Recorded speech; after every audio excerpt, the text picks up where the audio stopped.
हम करेंगे हर मजलूम की हिमायत। बिस्मिल्लाहिर्रहमानिर्रहीम। अस्सलाम वालेकुम। मैं हूँ हुरैन फातिमा और आप देख रहे हैं हिमायती न्यूज़ HD चैनल। नजर डालते हैं आज की अहम खबरों पर।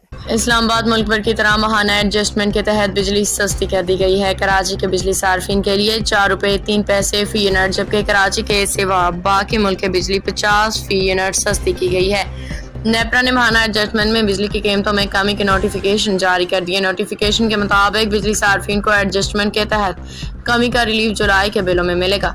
नेपरा के मुताबिक इलेक्ट्रिक के लिए बिजली अप्रैल 2025 की महाना एडजस्टमेंट में सस्ती की गई है, जबकि बाकी मुल्क के लिए मई 2025 की एडजस्टमेंट में बिजली की कीमत में कमी की गई है। इलेक्ट्रिक ने अप्रैल के एडजस्टमेंट में 4 रुपये 69 पैसे फी यूनिट की कमी की दरख्वास्त की थी। अब तक के लिए इतना ही। मजीद खबरों और अपडेट से बाखबर रहने के लिए देखते रहें हिमायती न्यूज़ HD चैनल।